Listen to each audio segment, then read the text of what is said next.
Now available in paperback and e-readers, The Temptation of John Haynes. Given to temptation, pick up this action-packed African-American paranormal romance. Get The Temptation of John Haynes in paperback and e-readers today. When I used to work at jobs, some people would have an issue with the way I would work. Now, when I go to a job, I'm usually the quiet guy who focuses primarily on the business that I have been assigned and completing the tasks that supervisors have given me. And as I'm working at the job, I usually keep my communications with coworkers to a minimum.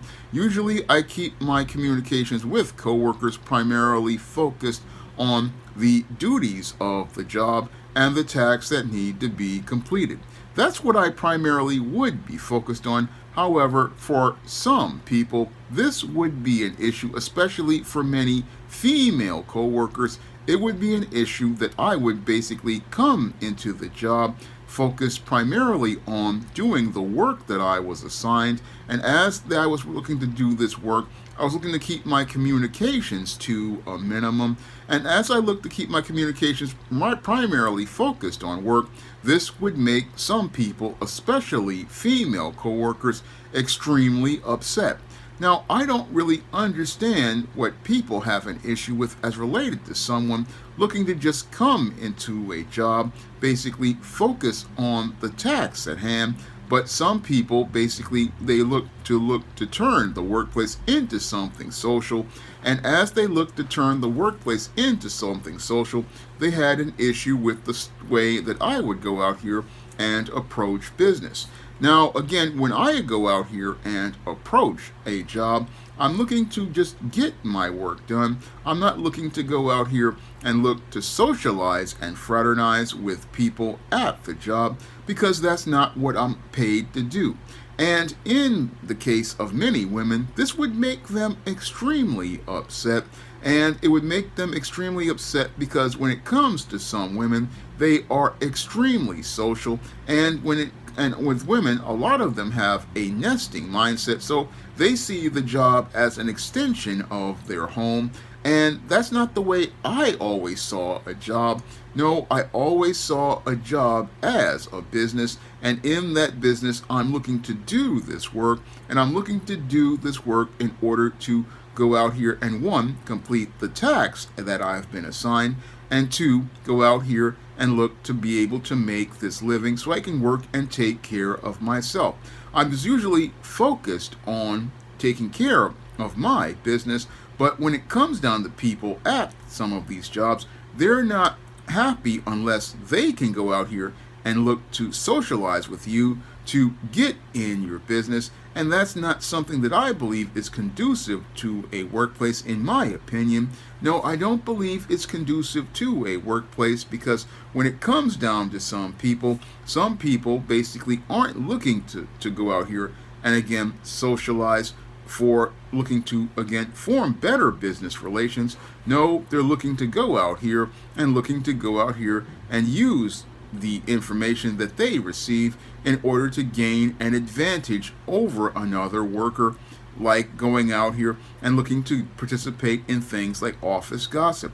Now, that was one of the reasons why I did stay silent, is because I did not want a lot of office gossip going on as related to things. Usually one of the reasons why I stay silent at the job is because I know that with some of these women and even some of these beta males, if you give them some information, what they will look to do is, one, put your business out in the street, one, and two, what they will do is look to find information that they can go out here and use against you. And that's what I ran into at the City College of New York when I went out here and told a coworker that I had written a book. Basically, they took my information, gave it to the supervisor, and the supervisor started to get jealous because he had heard I had written a book. And again, this is one of the reasons why I try to stay silent at the job, is because, again, people out here, they basically, when they get your information, they go out here and look to, again, either, one, use it to their advantage, or they look to go out here and look to use that information to basically harbor a lot of anger and feelings towards you.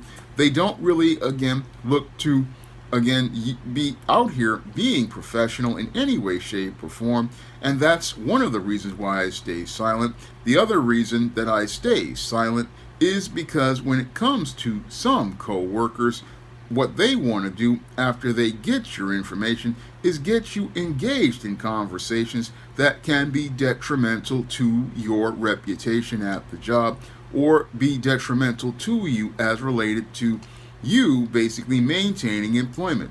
And one of the other reasons I stay quiet is because some of these people, they look to go out here and participate in really raunchy conversations. And when they do that, that's basically bait language to bait you into saying something personal about yourself. And as you say something personal or give a retort, what they do is go out and use this to run over to HR and then make a claim of sexual harassment as related to a statement that you made. So that's another reason why I would stay silent. And I think that would frustrate some people, that they couldn't get any information or dirt on me. That's because at some of these workplaces, some people live to go out here and live to go out and look to start stuff at the job and start workplace drama, especially with some of these females and these beta males.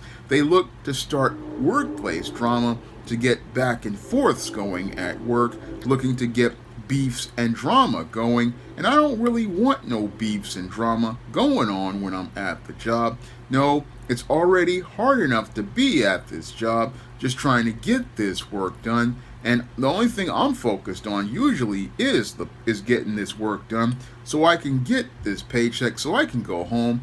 I'm just trying to keep things to a minimum with people. But some people ain't happy unless they can get in your business. Some people ain't happy unless they can go out here and get into your business as related to your personal life. And they don't feel comfortable unless you're out here telling people all your business. But I'm one of those guys, when I'm at a job, I don't really want people in my business.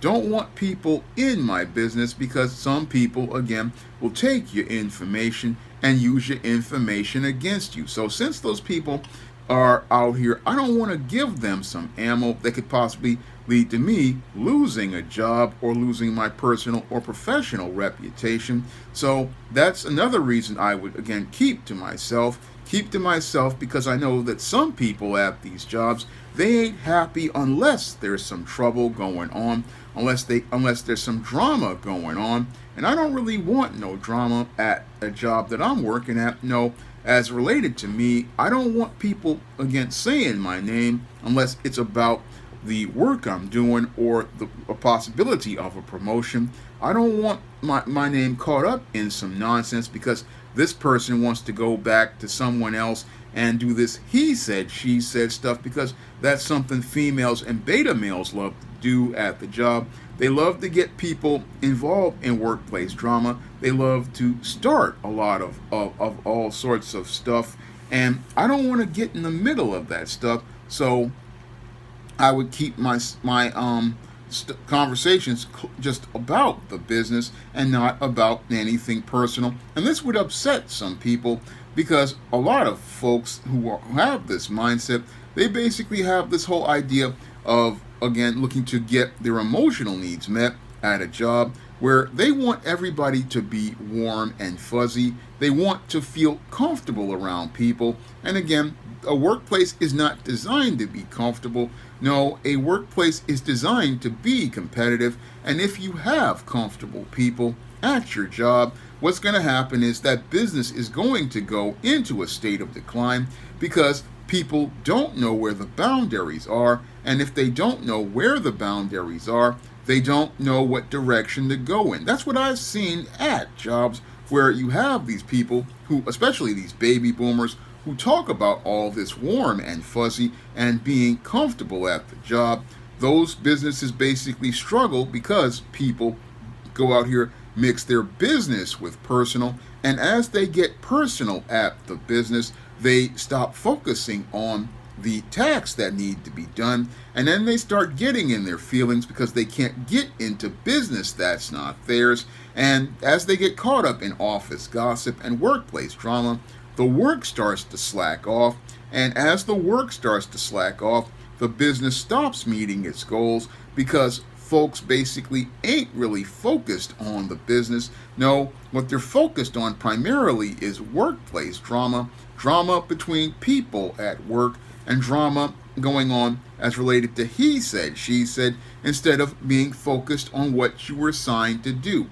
Now, when I go on a job, what I want to do is, again, just come in, punch in, say good morning if I have to say good morning to folks, and then learn what I need to do, get what I need to be done, and after I get what needs to be done, go out and leave this job. I don't want to sit here and be sitting up here again looking to fraternize with folks, because in this era of Me Too, any sort of socialization can wind up getting twisted on you, especially with female coworkers who can go out here and take an innocuous conversation or a simple thing like a good morning, turn that into a claim of sexual harassment, and while she's getting a payday, what's happening to a man is that man basically loses his job, loses his professional reputation, and could possibly lose his freedom, depending on what things are. So a lot of folks, again, they sit there and go, oh, why is that guy quiet? Why is that guy not talking? Because talking can be used against you, and since anything I say can be used against me, in order for me to be able to survive, I have to keep my mouth shut, because some people, again, they just don't understand how the world of work has become extremely hostile these days. And with the world of work being hostile, a man has to do what he needs to do to survive. And sometimes the guy, again, who's not talking is not talking for a reason, because he has too much to lose. And the sad part is that he has so much to lose because he can't trust anyone at work. He can't trust anyone at work because some people at these jobs, again, they basically look to go out here and do dirt at the job. They look to do dirt at the job in an effort to, when you just coming into the job, making plans to get you fired so they can bring in some sorry relative or bring in some raggedy friend. They don't really understand what this job means to you. They don't really care. All they want to do is be comfortable. All they want to do is hook up their friends. They don't understand that you're here trying to make a living. You're here trying to survive. And sometimes you got to cut people off in order to survive. And you can't really socialize with folks the way you want to, because some of these folks, again, are treacherous at these jobs. Some of these folks at these jobs basically make it where you don't want to talk to them because they come in with these ideas. I mean,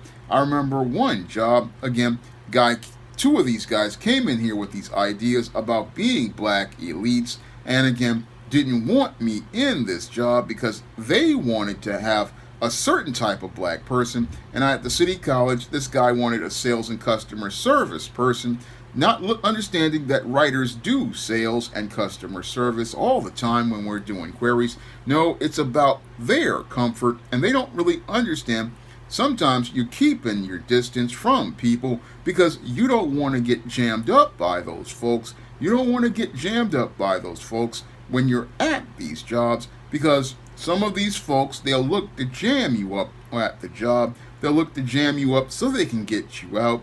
And in today's job market, it's hard to be able to know friend or foe. So a lot of people, they would sit there and wonder, oh, why is that guy not talking to anyone at the job? Because if you talk to someone, again, I'll repeat it once more, they'll say you did something to somebody, or you said something that offended someone. So you keep your mouth shut so that you can keep making a living. That's what I was trying to do. And a lot of people out here don't understand what that is. They don't understand. Some men go out here we keep our mouth shut because we don't want to wind up losing our paycheck. We don't want to lose our way of making a living. And it's hard to get these jobs out here, very hard to get these jobs. And the minute you come into this job, somebody trying to get you out because they in their feelings, not understanding you got a lot going on that you're trying to process as you're trying to adjust to this job. You're still trying to deal with a lot of stuff going on as related to things, and sometimes you're just not into getting into it with other people just yet. You're just trying to get your bearings, but some of these people don't understand where somebody else is coming from. That's another issue I have with people at some of these jobs. They don't understand where another person is coming from. All they see is themselves. All they see is where they are coming from. They've been at this company for years, but they don't understand a new person coming in is trying to figure out how, if they're going to be able to stay here, and they're trying to adjust to this whole different situation. No, they want everybody to come in and just be able to know an environment that they never been in. They want you to know everything like they do.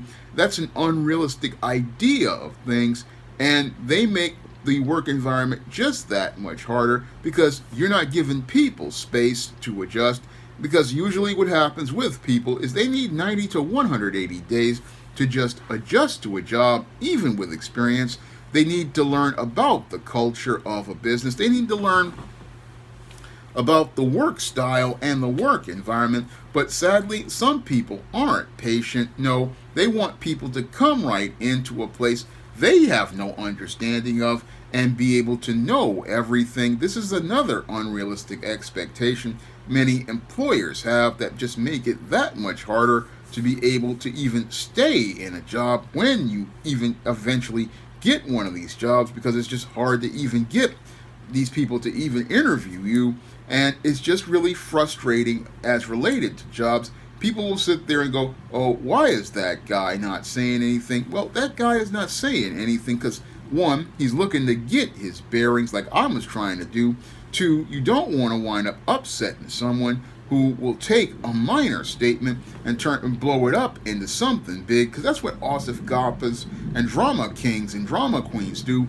They blow stuff up, and the business winds up losing because you just invested money and time into bringing somebody in. You just invested money and time. They don't really see that part of the picture. You invested money and time into bringing somebody in, and these people are plotting to get them out because they are uncomfortable. But discomfort is a part of business.